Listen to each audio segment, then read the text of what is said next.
I think that was made a lot of decisions on many very important points. Agreement on so many elements, large amounts, tremendous amounts of the soybeans and other farm products are going to be purchased immediately.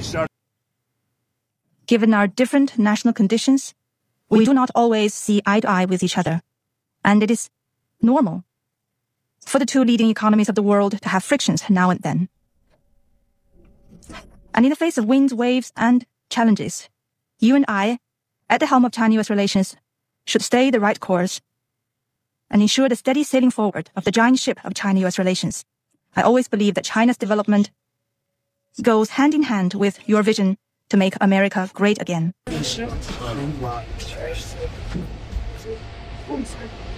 Hello, everyone. Hello, Mr. President.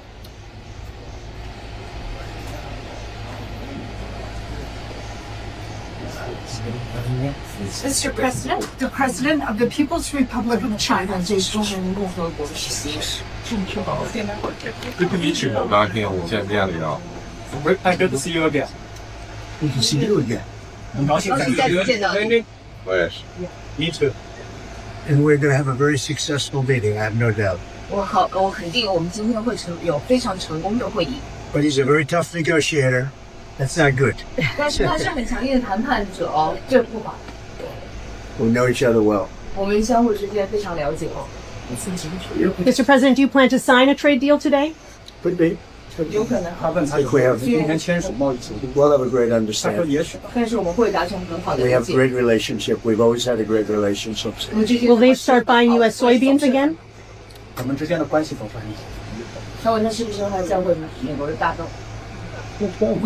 We discussed Taiwan, sir? Which way? Thank you very much, everybody. Hold tight for us. Well,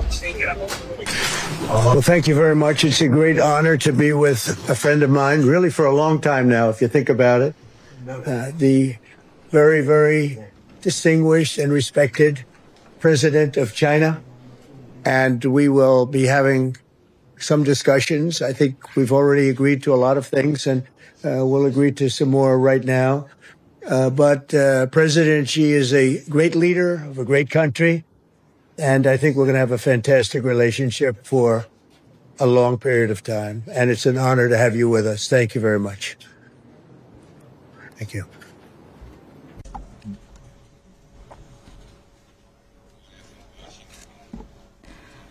President Trump, it is a great pleasure for me as well to meet you. And it feels very warm seeing you again because it's been many years. Since your re-election, we have spoken on the phone 3 times, exchanged several letters, and stayed in close contact. And our joint guidance, China's relations have remained stable on the whole. Given our different national conditions, we do not always see eye to eye with each other. And it is normal for the two leading economies of the world to have frictions now and then.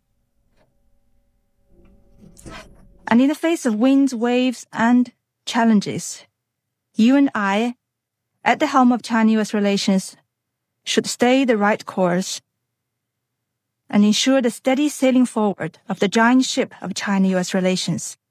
I always believe that China's development goes hand in hand with your vision to make America great again. Our two countries are fully able to help each other succeed and prosper together. Over the years, I have stated in public many times that China and the United States should be partners and friends. This is what history has taught us and what reality demands. A few days ago, in the latest round of consultation, our two economic and trade teams reached basic consensus on addressing our respective major concerns and made encouraging progress. This provided the necessary conditions for our meeting today.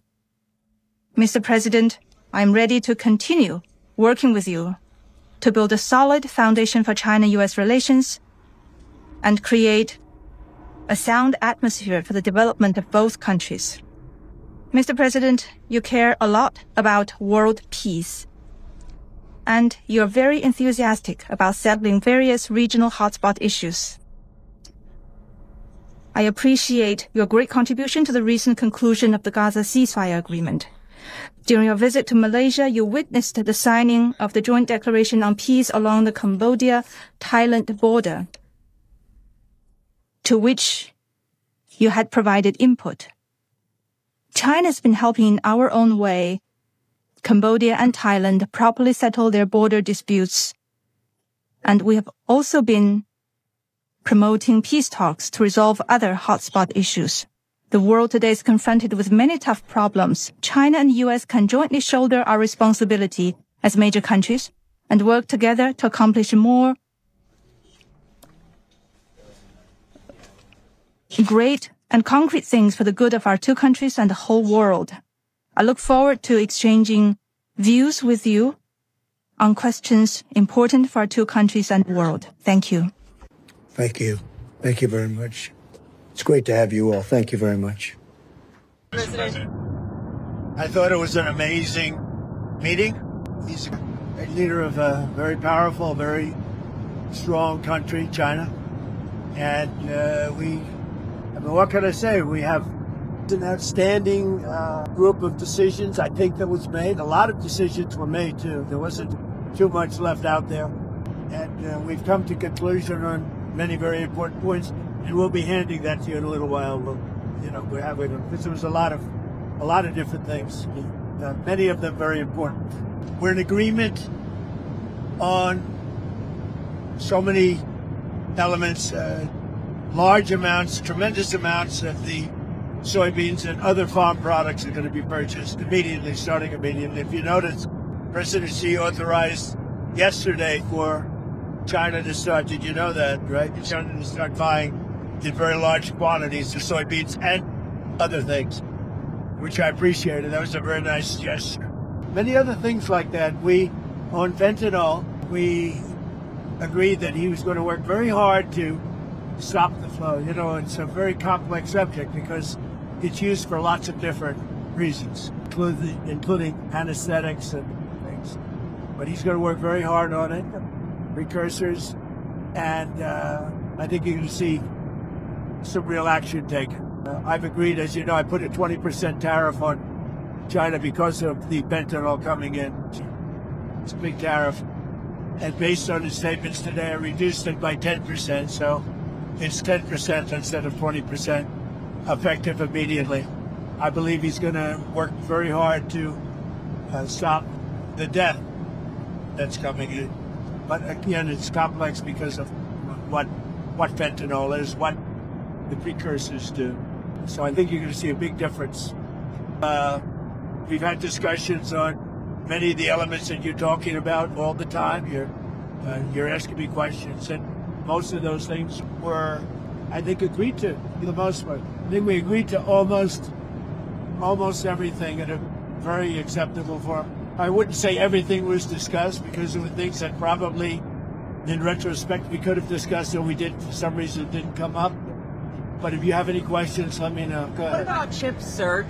Did you agree to sell any more down? Chips. We did discuss chips, and they're going to be talking to NVIDIA and others about taking chips. Look, we make great chips. NVIDIA is the leader. And I'll be speaking to Jensen from NVIDIA, but they're going to be discussing that with NVIDIA to see whether or not they can do. I said that's really between you and NVIDIA, but we're sort of the arbitrator or the referee. It's a little rough up here. The skies are a little rough. Just to clarify, sir, that is the downgraded Blackwell chips. You would authorize those to be exported? Not the Blackwell. We're not talking about the Blackwell. That just came out yesterday. But, a lot of the chips. And that's good for us. How soon do you think you'd be able to sign an actual... Please, come on. You know what you do? Yeah, come on. Stand right over here. Yeah, hey, everybody. Thanks. Just make a point on the chips. The president was saying there's so many chips we already sent to China, a lot of advanced chips, etc. And as he said, the video will talk to China and see what's possible. The Blackwell chips, of course, weren't discussed. We focused on export controls of China on rare earths, and they're going to keep those flowing, which is quite important. What are the major stumbling blocks that are left now to work through, and how soon do you think you could sign a trade deal with China? Well, I think pretty soon. We have not too many major stumbling blocks. We have a deal. Now, every year we'll renegotiate the deal, but I think the deal will go on for a long time, long beyond the year. We'll negotiate at the end of a year, but all of the rare earth has been settled, and that's for the world. I mean, worldwide. This, I guess you could really say this was a worldwide situation, not just the U.S. situation. So we continue to produce the rare earths and buy the rare earths and everything else, when you see from other countries. But China is, that whole situation, that roadblock is gone now. There's no roadblock at all on rare earth. That will hopefully disappear from our vocabulary for a little while. So is that a one-year pause on the policy they announced? It's a one-year agreement, and we'll extend it after a year. And what will like we do. It's a one-year deal that will, I think, be very routinely extended as time goes by. To impose the rare earth. What will your new tariff rate on China's goods be once you sign the deal? Other than what there's the tariffs remain exactly the same. 55%. It's about it was 57, now it's 47. And how long? Because we reduced it by the fentanyl. Because I believe they are really taking strong action. We've already seen the action on fentanyl. They're taking very strong action. So we reduced it 10%. So that November date is gone when it was going to go up again. Yeah. Okay. That's right. So that's all. On fentanyl, they've agreed there are a variety of precursors. You may recall that actual fentanyl was scheduled by China in the president's first term successfully. There's certain precursors, but they take whatever actions they need to control that. If they can control rare earths, we know they can control the precursors, and President Xi, I think, was very strong in saying he was going to enforce those laws internally, and of course we'll watch that, and we'll work. We're going to be very strong in enforcing the fentanyl, everything having to do with fentanyl and regulations internally, including taking very strong measures against those that don't obey. And a variety of other tariffs still remain. Section 301 tariffs from the original, a variety of Section 232 tariffs. Some of these tariffs are, as the president mentioned, around 40%. For some individual products, it may go up to 100%, but as a general matter, it's about 45, 47%. So, sir, it sounds like you might be going to China then after a successful meeting. That's another thing we agreed. I'll be going to China in April, and he'll be coming here sometime after that, whether it's in Florida, Palm Beach, or Washington, D.C. Anything on the shipping fees, the 301 shipping investigation? Well, that's been. We're going to postpone that while we negotiate with them about that issue. We're trying to rebuild shipbuilding. The Koreans just agreed to invest $150 billion in shipbuilding, so we think we have a good path forward. But that's no longer an issue. And the war in Ukraine for Taiwan come up. We discussed that, and we discussed basically these are rough winds in Asia. I must tell you, this is a rough flight. We could have waited an hour, maybe. These are a little tough. These are tough conditions for interviews. They're going to be watching Trump. They're going to say, he didn't look too good. He's got the shakes. I don't have the shakes, but people are going to think I do. You're pretty solid. So Ukraine, then it came up? Yeah, it did come up. Ukraine came up very strongly. We talked about it for a long time. And we're both going to work together to see if we can get something done. We agree the sides are, locked in and fighting. And sometimes you have to let them fight, I guess. Crazy. But he's going to help us, and we're going to work together on Ukraine. There's not a lot more we can do. He's been buying oil from Russia for a long time. It takes care of a big part of China. And, I'd say India's been very good on that front. But we really discussed the oil, working together to see if we could get that war finished. It doesn't affect China. It doesn't affect us. And I'd like to see it done on the basis I don't like to see 6,000, 7,000, 8,000 young people, mostly young people, for the most part soldiers, be killed. It's not costing us anything. In fact, we make money, and I don't even want to talk about making money. I don't care about making money in that case. But, we send weapons to NATO. They buy full price. They buy the weapons. They give them to whoever, but I think they give them probably to Ukraine for the most part. And we discussed it. We discussed all that. We're going to work together to try and get the war with Russia and Ukraine solved. What about the Taiwan issue, sir? It never came up. Taiwan never came up. It's not discussed, actually. What else didn't come up that you thought might come up? You had mentioned you didn't get to everything. I mean, we had a long meeting, as you know, but a lot of things we discussed in great detail. A lot of things we brought to finalization. I thought it was a great meeting. I think it was a very friendly meeting. It was a good meeting for two very large, powerful countries. And that's the way we should get along with the large, powerful. Why did you write your Truth Social about nuclear testing? What resuming nuclear testing, what prompted you to do that right before the meeting? It had to do with others. They seem to all be nuclear testing. We have more nuclear weapons than anybody. We don't do testing. You know, we've did years, many ago. But with others doing testing, I think it's appropriate that we do also. Any details around that testing, sir? Like where, when? It'll be announced. You know, we have test sites. It'll be announced. Did Israel give you a heads up before they bombed Gaza? And is it still a ceasefire if they're stopping? It is. No, they had a sniper, and one of their soldiers were killed, and they did retribution. So we'll see. But yeah, it is a ceasefire. It's all to ceasefire. But is thinking behind reducing troops in Romania, the drawdown of U.S. troops in Romania? You'd have to ask. I mean, I could tell you about it, but it's not very significant. It's not a big deal. On nuclear weapons, sir, which countries do you have in mind when you say you want to send a signal? What a rough ride this is. The interviews are tough enough without your life being threatened. You guys okay? That camera guy's very steady. We're going to look real bad today on television, I'll tell you. I think that, it's pretty much, I think we've discussed mostly what we said, pretty comprehensive. We're going to issue a statement on some of the details. But overall, I guess on the scale of from 0 to 10, with 10 being the best, I would say the meeting was a 12. I think it was a 12. I think, very importantly, just the whole relationship is very, very important. I think it was really good. Well, especially coming on the heels of the successful trip. We're in Malaysia. You signed a peace deal for Cambodia and Thailand. Critical mineral deals with all our allies. So many successful meetings. Right. And so many meetings great for our country, with literally hundreds of billions, trillions of dollars have come into our country over the last 4 days, represented by this meeting. But trillions of dollars, where Toyota is going to build plants, $10 billion worth of plants. And, I could go over so many different companies coming in. They're pouring money into the United States. So beyond even this meeting, this was an unbelievable trip. And I hope you're glad you were a part of it. It was big. Every country, Japan, I mean, you look at South Korea, Japan, and so many other countries that we met there.